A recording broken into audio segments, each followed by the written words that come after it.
Subscribe to our YouTube channel for in-depth interviews of India Inc. and press the bell icon so that you do not miss our updates.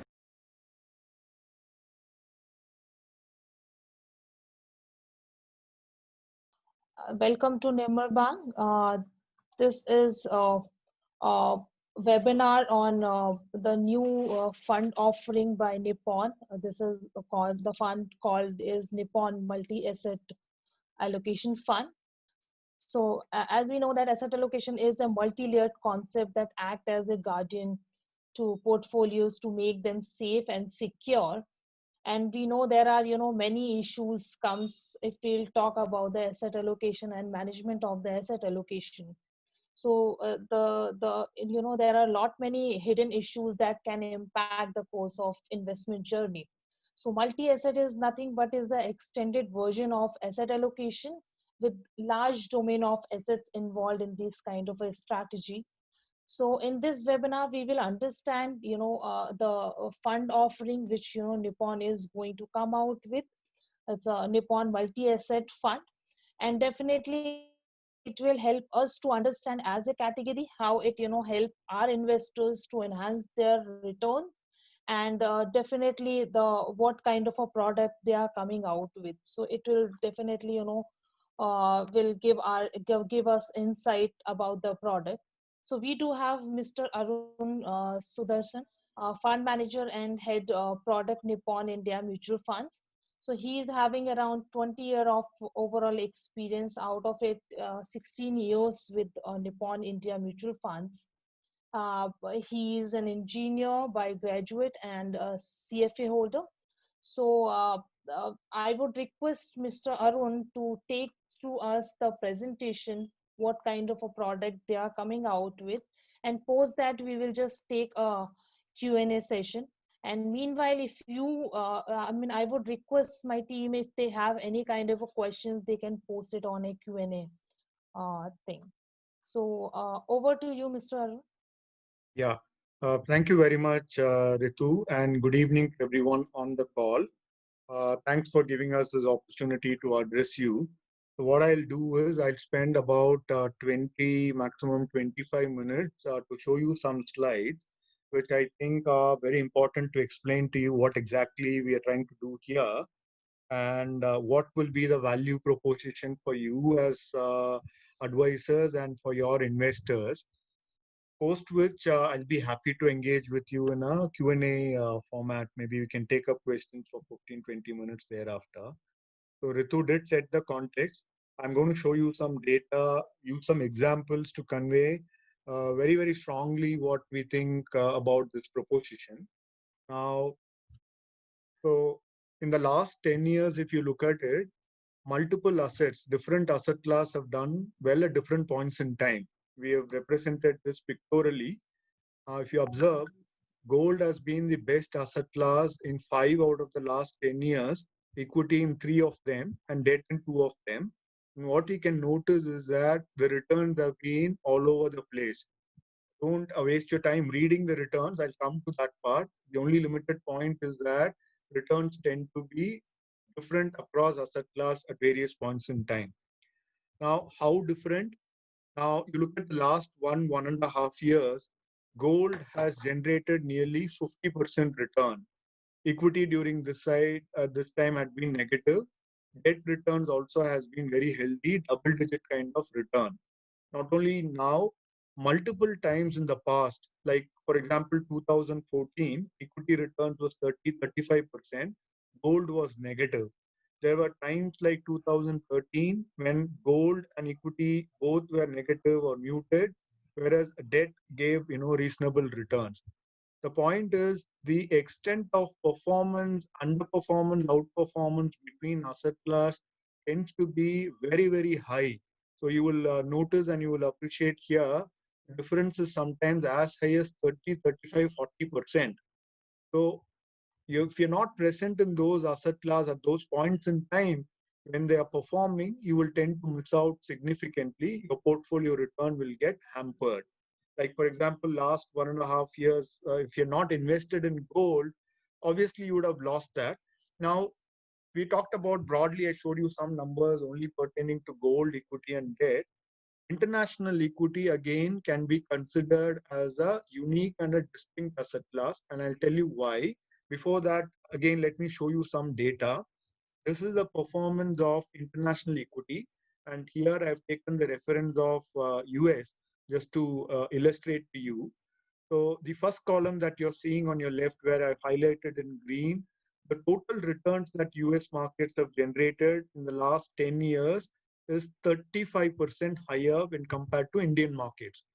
So not only this, when you obviously invest into international equity, you're also investing in those currency. In fact, your return will be in dollar terms. Therefore, if the dollar appreciates vis-a-vis your INR, that also adds to your return. So if you combine that, dollar in the last 10 years has appreciated by 50%. So both put together, international equities have outperformed domestic equity by almost 80-85%. In other words, the returns have been double as much as Indian equities. Now, you tell me yourself, you figure that out, like as you as individual investors or for your investors when you've advised, how many of us have given allocation towards gold or to international equity meaningfully? The answer will be probably nothing at all, or probably very, very low. At least let me give you some industry numbers here.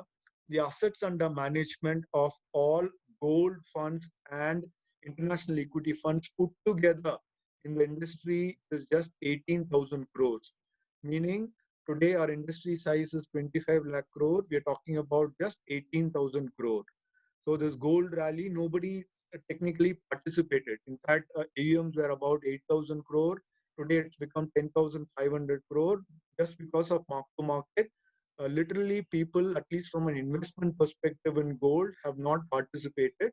Same is the case with international equity, right? So theoretically, we can keep talking, saying that we need to diversify, we need to invest into multiple asset class. We should not be overexposed to only one particular asset class. In our case, it could be probably only equity, which may be dominating our investment portfolios 80-90%. Somebody would be on the other extreme, invest only into debt, that kind of a thing. But the point is, there is a very strong case to invest across multiple assets, which will help your portfolio be in good stead, generate returns at various points in time. That is what we are precisely trying to do here. Now, I talked to you about some data, showed you, which is very powerful, saying that assets tend to perform by 40-50%, that kind of a variation. Question is, how do we go about making this asset allocation? Now, there are three ways you can make asset allocation. First is a view-based approach. So when I'm saying view-based approach, for any asset class, you take a view. Suppose Indian equities, you say that because of this XYZ reason, I expect Indian equities to do well. Therefore, I invest more into that. I don't invest in the other asset class or invest very little, overweight, underweight, that kind of a thing. But the problem with this kind of an approach is that if your view comes out to be right, you get to make a lot of returns. But somehow, if it goes wrong, then you will be badly hit. And especially so in a product like this where multiple assets are involved. So obviously, if you end up investing very high in a particular asset class, and that is not working in your favor, you will also be low on another asset class which will be performing. So you will be losing on both counts, right? And this can happen very often. Let me again give you an example. 2017, a popular view at that point in time was that, and these are a lot of experts who predicted this will happen, because for 7-8 years then, international equities, US equity was doing well. There was overall a risk on kind of an environment. Dollar was strong. So many people expected that US was getting expensive, and at some point in time it will turn the corner, and Indian markets, emerging markets will do very well. And you saw what happened. 2017's market did very well, month after month. All these things happened. But after that, 2018, 2019, and now 2020 ended up being flat or negative years for equity. Today, as we speak, Indian equity returns, 3-year returns are something like 2.5%. And this is just one example. It has happened multiple other times. I can give you two more examples just to convey this point even more strongly.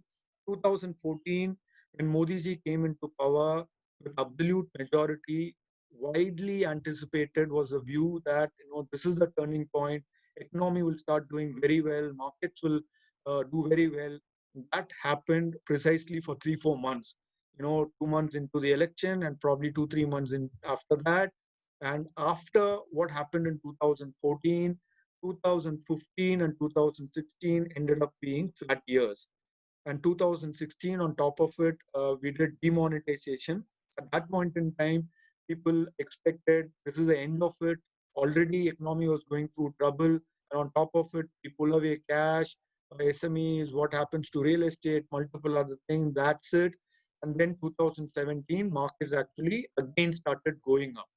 So the limited point I'm saying is, and this happens across asset class, not just in equity. You can say the same thing of gold also. Gold also, please understand, uh, it does not behave even like equity where you can predict demand, supply, and you can fundamentally value gold.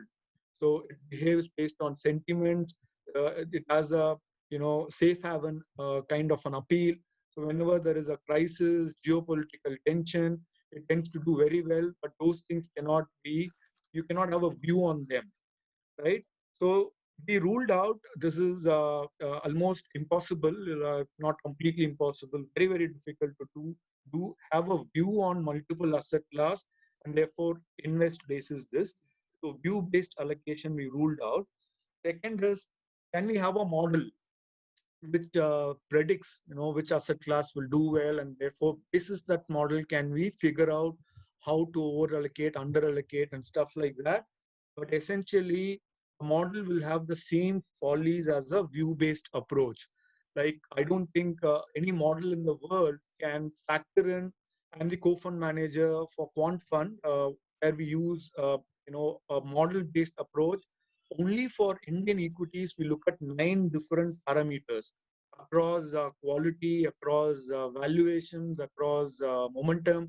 We look at ROE, delta of profitability, 1 month, 3 month moving averages. We look at free cash flow, PE, and those kind of valuation metric. Now imagine looking at multiple asset class. What happens to US equity, liquidity? What is Fed doing? In terms of gold, central bank buying, printing of money, sentiments. So all of these things to kind of for you to figure in and put that together in a model, and to expect that that model will consistently predict which asset class will do well. I think it's impossible. So we ruled out a model based allocation as well. So therefore, that leaves us with the third approach, which is very simple, but yet which is what needs to be done. A very, very powerful proposition, which is nothing but make a constant allocation, make meaningful, respectable allocation towards different asset class, and just leave it at that. We don't have to really mess around. We don't have to kind of keep breaking our head like the guy in the earlier picture, had to and kind of pluck our hairs. Simply make investments across multiple asset class in a meaningful manner and allow that to work for you over a period of time. So that's what we are going to do. So what essentially are we, proposing? We are saying we will invest 50% to domestic equity. We are of the view that all said and done, domestic equity has the potential to generate higher return over a longer period of time, and in fact, it has. But at the same time, it does not mean that we need to have all our investments only into domestic equity, or rather have a heavy tilt towards domestic equity. A prudent strategy would be, in addition to investing in Indian equities, also to make meaningful allocation to other asset class. And therefore, we are investing 50% in Indian equities and the remaining 50% to the other asset class in the proportion as mentioned in the slide. Overseas equity will be 20%, commodities will be 15%, debt and money market will be 15. So as you notice here, there are four distinct asset class, and there is meaningful allocation to each of them. And if you technically look at it, overseas equities and commodities, that is 35%, there will also be a currency play because these are dollar denominated asset. So by that measure, in fact, even currency is the fifth asset class. So you get to participate into five different asset class. So now, on the face of it, while it appears five different asset class, somebody may notice and say that, look, equity is 50, international equity is 20. Is this not 70 heavily tilted towards equity?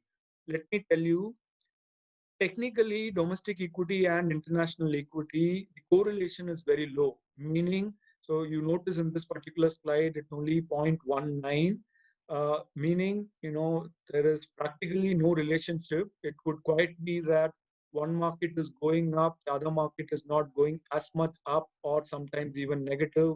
Sometimes one market doesn't do well, the other market does well.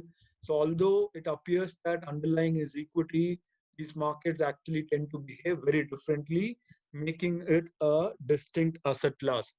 Likewise, if you look at the correlation between each of the asset class with each other, the correlation is low or negative. And this is an important ingredient if you have to have multiple assets, which will help you diversify portfolio.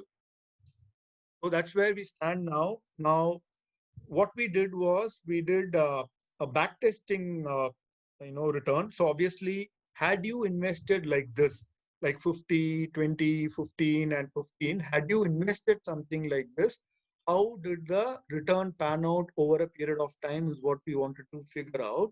So what we did is we looked at everyday data point for the last 10 years, and we looked at the 3-year average return during this period. So the average return for the portfolio has turned out to be 12%, which incidentally happens to be exactly the same as domestic equity, which is again 12%. But more importantly, you look at some of the risk metrics. So domestic equity, the drawdown, the minimum return, 3-year return has been minus 6.4. This is CAGR. So which means that 3-year return has been at some time, minus 20% in absolute terms.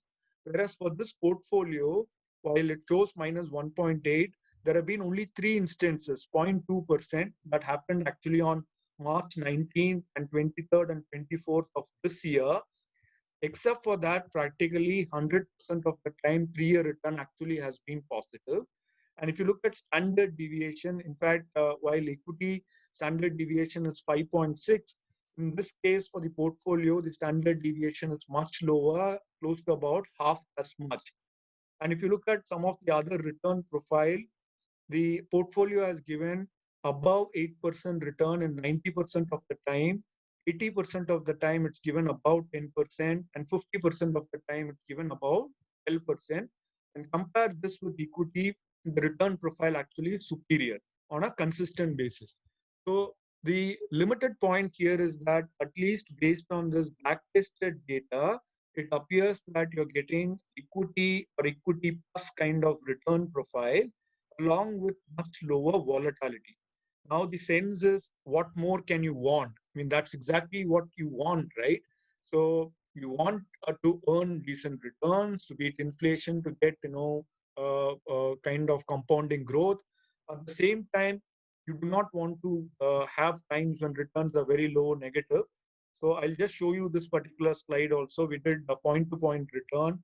Today, as of 31st July, had you invested in this fund like 1 year back, the 1-year return of this fund is about 11.1. Domestic equity at this point in time is actually flat or, kind of 1-2% kind of return.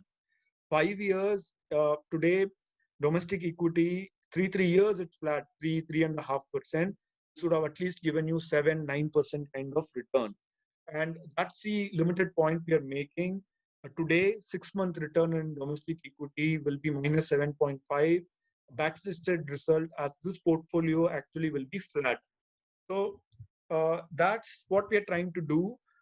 Individually, each of the asset class can give you a return profile, volatility profile. We should look at gold. Gold, we saw it was the best performing asset in 5 out of the last 10 years. But look at the standard deviation. The risk is actually higher than equity. The minimum return has been even worse than equity. So the negative instances has been 27.3%. Like, on a 3-year basis, gold can be negative almost 1/4 of the time. So individually, each of the asset class may not work for you, but if you combine them, that's the kind of return and risk profile that you got. I think that is what is required, whether people are looking to invest into a particular asset class like equity, or they go overweight, underweight. This is a very simple and a powerful proposition. I'll come to the third part of our presentation, where within the asset class, what will be our investment strategy. I'll cover this in 3 or 4 minutes, because the asset allocation is the more important part, where we have spent time. Because ultimately, if your asset allocation, suppose you ended up investing too much into only domestic equity, and your equity did not perform, does not matter which fund, it could be a little less, little more. Ultimately, your performance will be bad. So that is why a lot of studies actually suggest that asset allocation is the most important thing. Rest of it, like stock selection, portfolio building, and other things, contribute very little to your overall portfolio return. So in line with it, what we are saying is that domestic equity, we will pick up stocks. Obviously, this is not a fund of fund or a fund of ETF or anything like that. We will pick up stocks, but the portfolio will be managed conservatively in order to give you some kind of a consistent return, at the same time generate a little bit of alpha. So what we intend to do is we'll have a large capish portfolio, 50 to 70% large cap, remaining can be in mid cap. So when I'm saying mid cap, you will appreciate even the 101 stock technically is mid cap. So the market cap could be 20,000 crore, 22,000 crore. It could still be called a mid cap. The idea is not to invest into mid cap for the risk return, more to, you can say broadly BSE 200 is where, the portfolio will largely make investments into. Second is, this looks like a technical slide. What we are essentially saying is that we have put a lot of upfront constraints on the portfolio. So we are saying that this portfolio necessarily needs to be managed conservatively.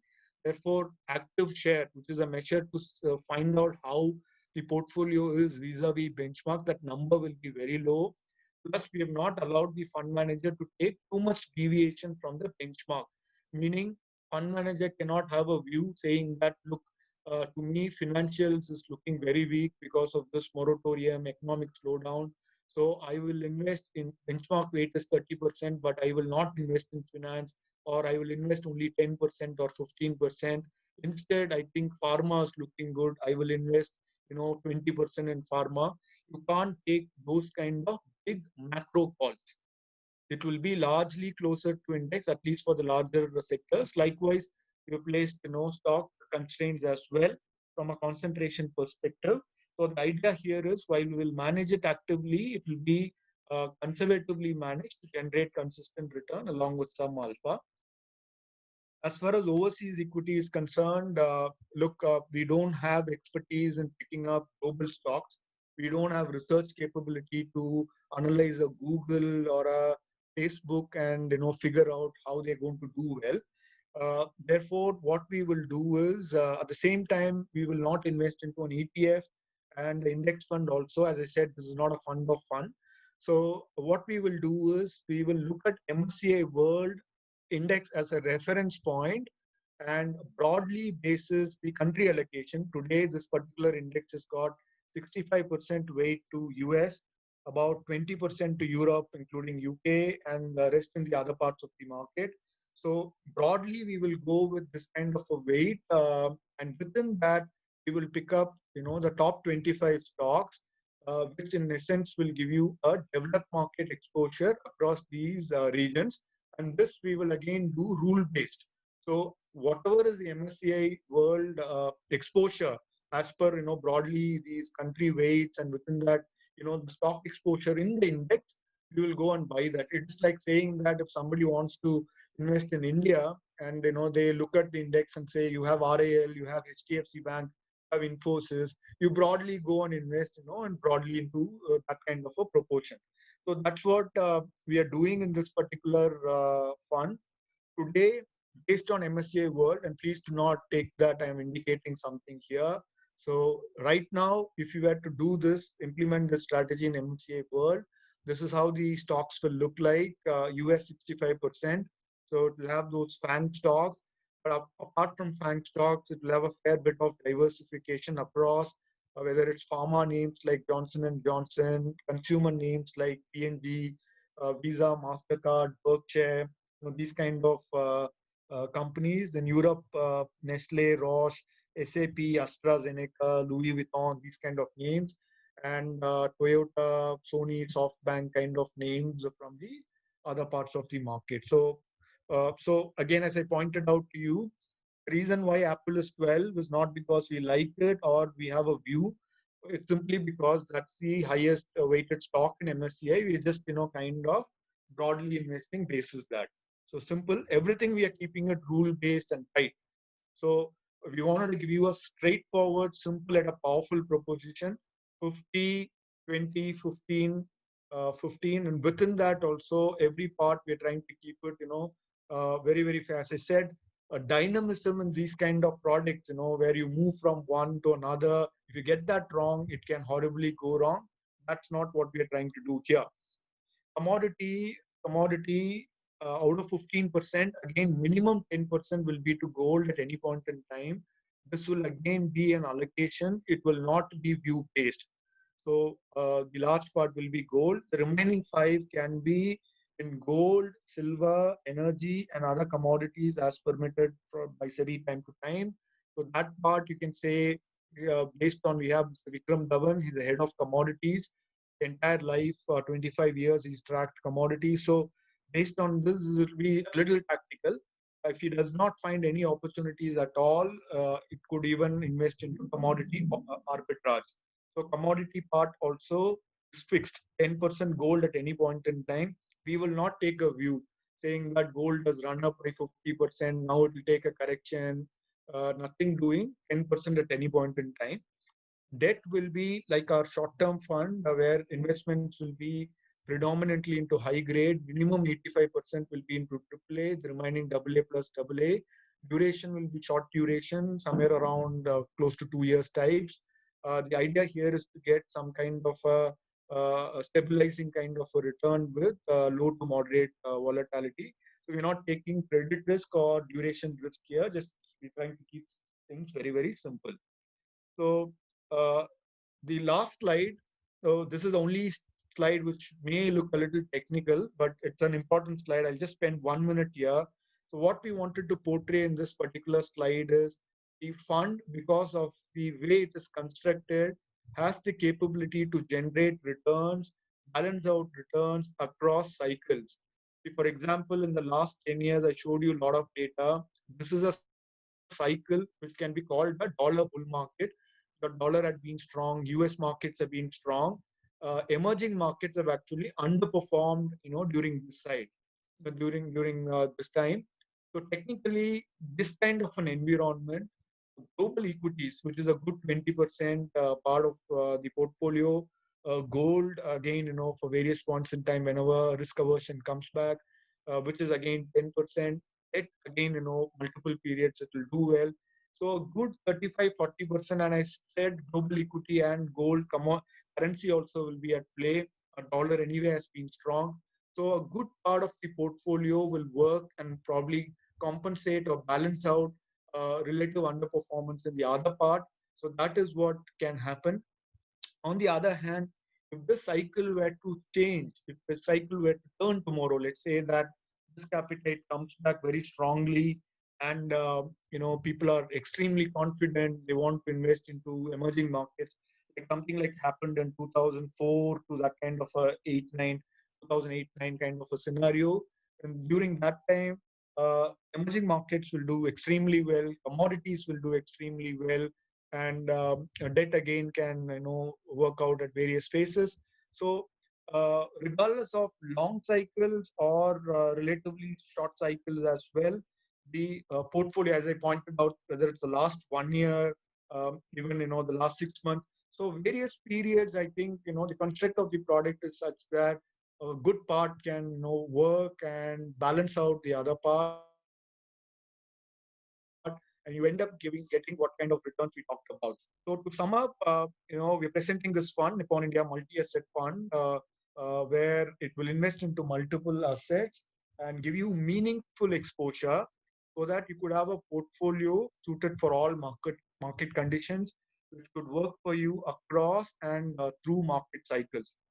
So that's it from my side. So the fund managers will be Manish Gunwani, who will manage the equity part and overall responsible for this product. We have Mr. Ashutosh Bhargav, head of research. Our Kinjal is the dedicated overseas fund manager, but here, it's more from a regulatory perspective. We don't have a role to pick up stocks here. Mr. Amit Tripathi for the fixed income part, Mr. Vikram Dhawan for the commodities. So those are the details. The product label, disclaimer. So, as I said, in our opinion, this is a core allocation product. You would have appreciated, you would have seen that whenever a new product comes, technically you tend to think of it like a new theme or a new sector, and you will think about giving 5 to 10% allocation. But if you look at the way this product is designed, and if you deeply reflect on this, you will probably agree with me that this is how investments should be. You can't have core allocation into only equities, and that is 90%, 100% of your portfolio, and then at the margin add a pharma, at the margin reduce this. Ideally, this is how, because this is far more diversified into multiple asset class, 60, 70, 75% of the portfolio should be this. And then if you think over and above that, I'm positive on equity, Indian equities, over and above this, I'm positive on gold. So you keep adding those on the satellite. We tend to do the opposite. We tend to actually go heavily filtered towards one particular asset class, and therefore subject ourselves to the whims and vagaries of that particular asset class. Again, nothing against one vis-a-vis other. Our own Indian equities is a good example that everyone will be tilted towards it. Today, the last 3 year return, 5 year return, not only has been very bad, it has also come with extreme volatility. So we need to really reflect, now we have opportunity to really diversify, whether it is international equity, whether it is commodities. So this is something we believe can be a all-weather proposition, as I explained to you, and would work very beautifully in your client's portfolio. I will end my presentation here. So this product, obviously, because we are investing only 50%, from a technical taxation perspective, it is non-equity debt taxation. We recommend this at least for minimum 3 years, because less than 3 years, it becomes very tax inefficient. But once you cross 3 years, it does not matter because you'll get indexation benefit, and overall the tax impact will be very, very low. It's negligible, but more important than the tax, you need to reflect upon the core proposition as to what this brings to the table, and seriously consider how this can be of value in your client's portfolio.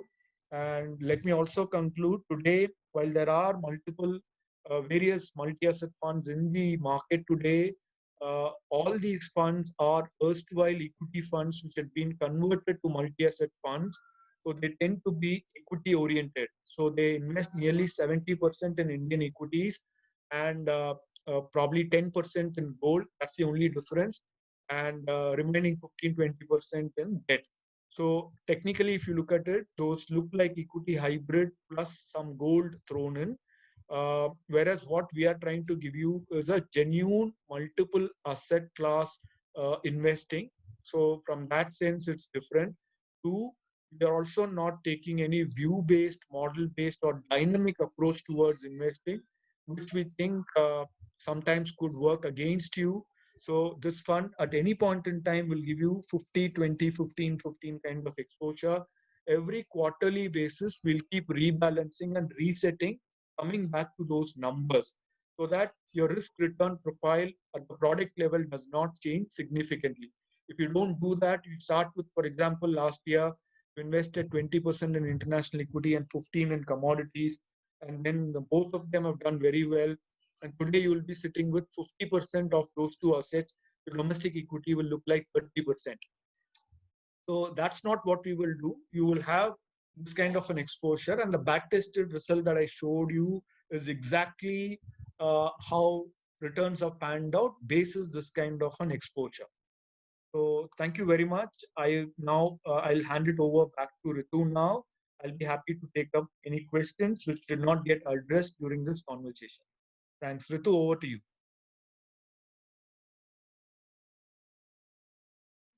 Ritu, you're not audible. You're not audible, Ritu. Hi, I am audible now. Yes. Okay. Thanks, Arun. It was a wonderful presentation. It just gives the all aspects of your new product offering. So just wanted to start with your last slide, which you have shown to us, dollar bull and bear market. So just wanted to understand, because you are taking around 20% exposure in international equities, along with there is a 15% exposure in to commodities. So what kind of and then fifth, you said the asset would be your currency.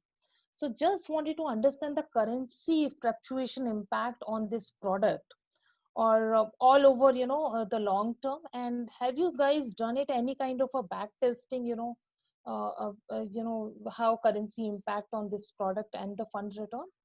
Yeah. So if you look at the last 10 years, Ritu, it has been overall slightly a risk-averse environment. So, international markets have relatively done well. Dollar had been strong. Emerging markets have underperformed.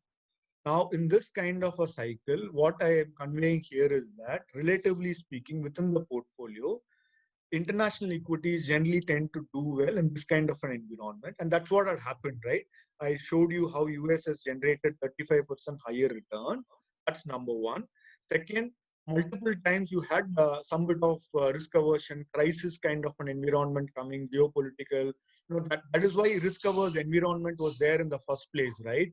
So gold possibly can do well. And that is exactly what has happened. In fact, last 10 years, the average return of gold has been very close to equity, and in fact in pockets like last 1.5 years gold has done very well. So 20% you invested in international equity, 10% in gold. All these are dollar denominated assets, meaning, see, today if you invest in gold fund, in Indian gold fund, even if gold price does not go up and currency depreciates, Indian rupee depreciates by 5%, you will actually earn 5% return. Same is the case with US equity. Suppose you invest in US equity, the underlying equity is flat, but if currency depreciates by, let's say, 10%, so you will get 10% return because these are you're investing in dollar technically, right? So on the 35% part, currency also comes into play. So if you recollect, I showed you this particular slide. Uh, this particular slide. So if you look at this is the US market return. So an American investing in US, he would have got this 140, he would have invested in dollar, he would have got this. What you are doing is you are investing, you're giving rupees that get converted into dollar. And not only have you got 140 returns, you also got dollar returns, which is 50%. So your return is actually 50 plus this minus this, the return difference. So in dollar terms, you've got actually 85% higher return. Okay. That is how currency adds. So in this case, suppose currency has appreciated by 50%, and that works for you on 30% of your portfolio. You're talking about, nearly, 15% kind of a return getting enhanced because of only currency. Correct. Okay. Okay, great. So in the asset allocation side, as you said that there would be a fixed, or I would say this is like a static asset allocation model you guys are going to follow, where 50% into a domestic equity, 20% international, and 15% in commodities and the debt Correct. each would Absolutely. be there. Absolutely. Correct? Correct. So Correct. You're it right. would be on a static asset allocation model, we That's can true. call it. That's true. Okay. So from the client's perspective, if you know, if client is doing this exercise, so in this product, you are going to realign this asset allocation thing on a quarterly basis. If they're just, from my understanding or the client's understanding, if they are doing this exercise on an annual basis themselves, so there are a lot many DIY kind of a clients. They say, I will do, you know, this is a very simple product, and this kind of exercise even we can do it on a, you know, yearly basis. So what kind of impacts will come on, you know, the returns, and how do That's you see? a good question, Ritu. I'll give you three responses to this. Okay, first and foremost is it practically does not happen. Whether it is retail investor or high net worth investor, if somebody says that I will do it myself, you ask him to show his portfolio, you will realize that you will have 90% only in equity or probably 90% only in debt. The proper multi-asset will not happen, which is why I gave this data to you at industry level. Gold and international funds put together is only 18,000 crores. So what are we talking about? It does not happen. Okay, number one. Second is that if investors try to do this themselves, for example, let us say that somebody invested like this 2 years back, 20%, in US fund, for example, and they invested 15% in gold. Okay, now both the asset classes have done very well, and at some point in time, this would have gone up. Like 20 would have become 30, 15 would have gone up to 25. So this 30, 35 will suddenly look like 50%, 60% in your portfolio. If you had to rebalance this yourself, both gold as well as international equity, both are debt taxation. So if you do it, forget about quarterly, even if you do it on an annual basis, you will have to pay short-term capital gains. That will be 40%. So 40% का मतलब क्या है? So gold has given 50% and you do rebalancing. 20% return goes away to tax, which is 1 year return. That's very high, right? Whereas fund, when we do that rebalancing, you don't have a problem, right? So these are simple things, but very, very critical. It will make a big impact at your overall return. Third point again is more from a behavior perspective. See, when investors try to do that themselves, what technically happens is they will look at individual asset classes, individual funds, and not at a portfolio level. I'm sure even now you have a lot of people will talk about, array, this fund has not done well, this fund has done well for me. So when that happens, what is most likely to happen is that they're likely to react. So the moment they see gold going up by 10%, they will think that the biases will kick in and, array, that's very high return. Yeah, 10% I've got, equity has given -5% profit book karta hu. So if you do that, then you missed out the subsequent 40% returns that came from gold. You will book profits at 10%, hope that you will get a correction. Again, it goes up by 5%. Array, I missed the bus. You don't invest, it goes up another 10%. So that will keep on happening.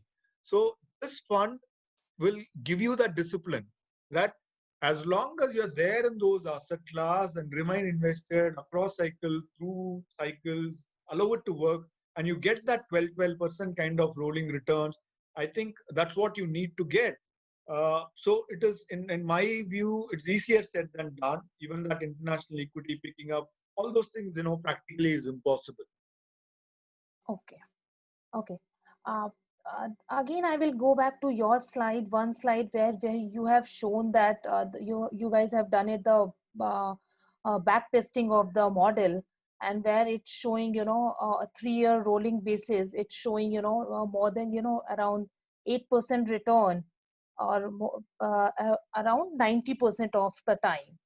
So if we'll talk about, you know, going forward, that is a back testing data. But if we are talking about the current scenario where bond and equity returns are very lower side.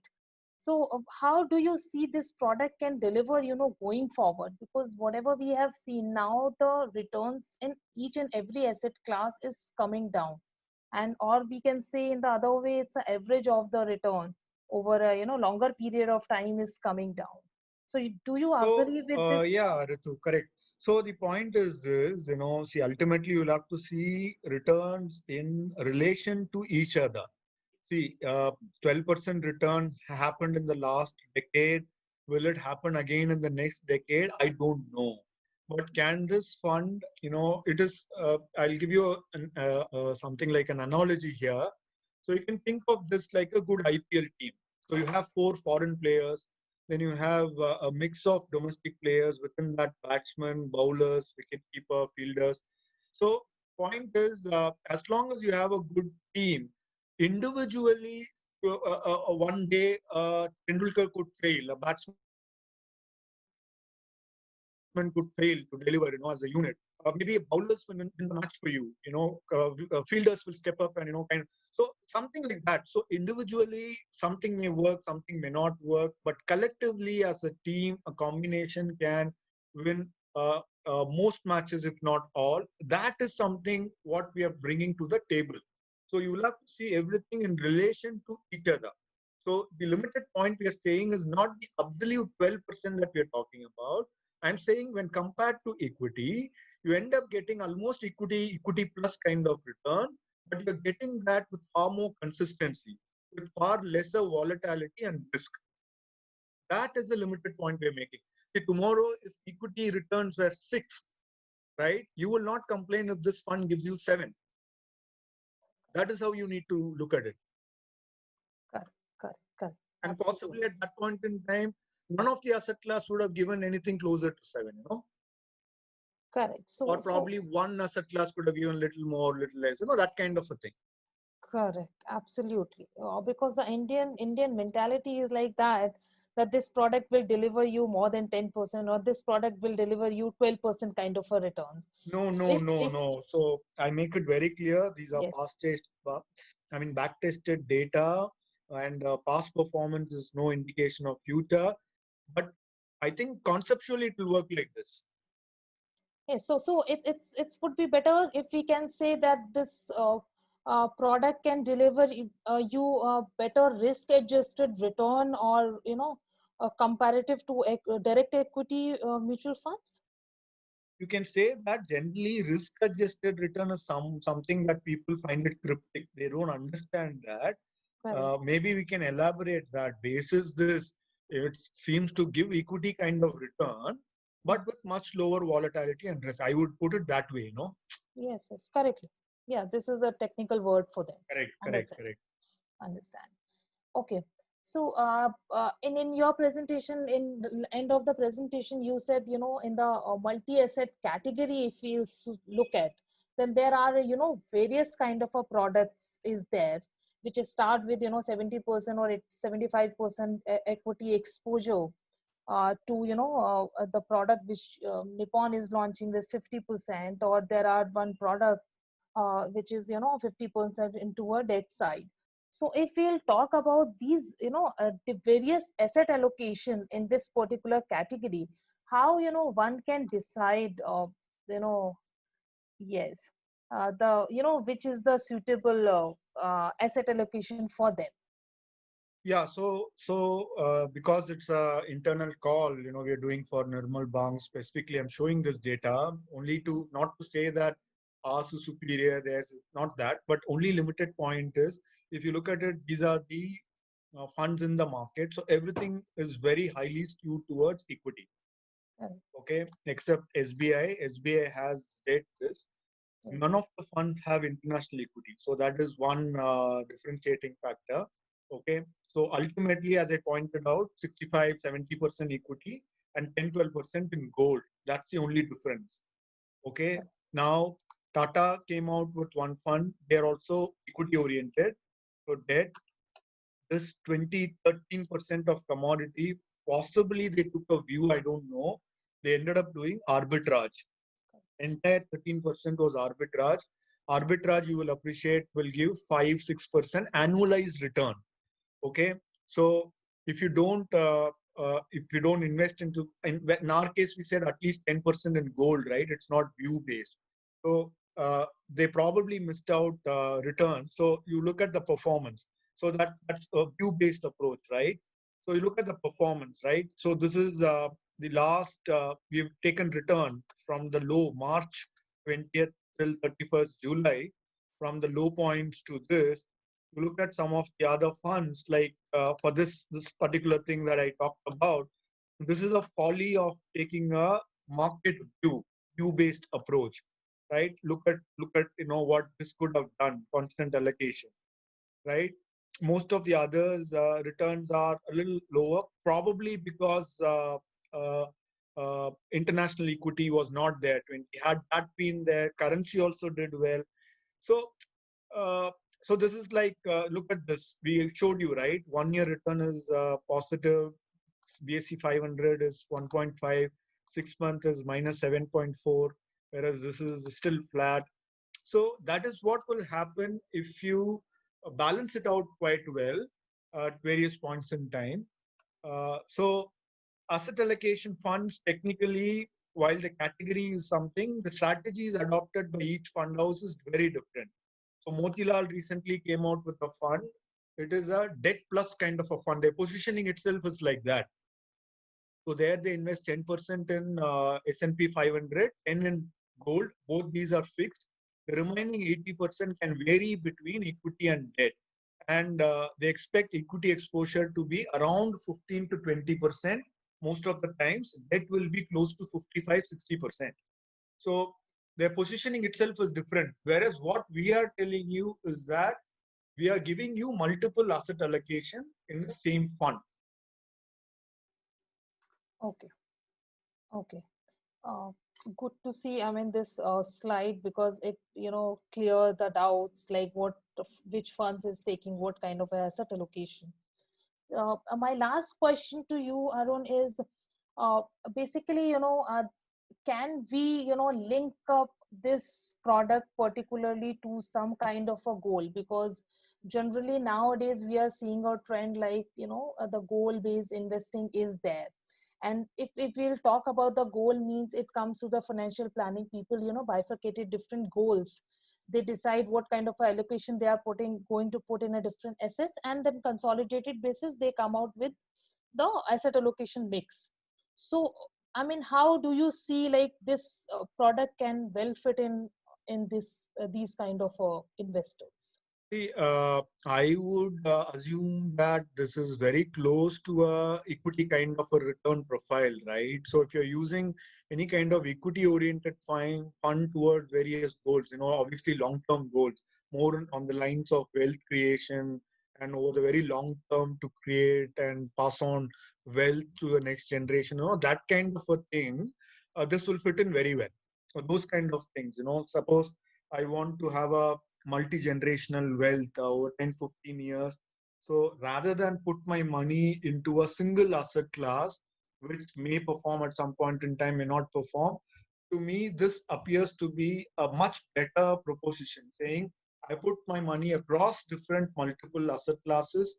And if I allow that to work, I'll end up not only getting returns, but I'll also get that in a manner which will be far more palatable. I would link the long-term wealth creation kind of goals to this. Okay. Okay.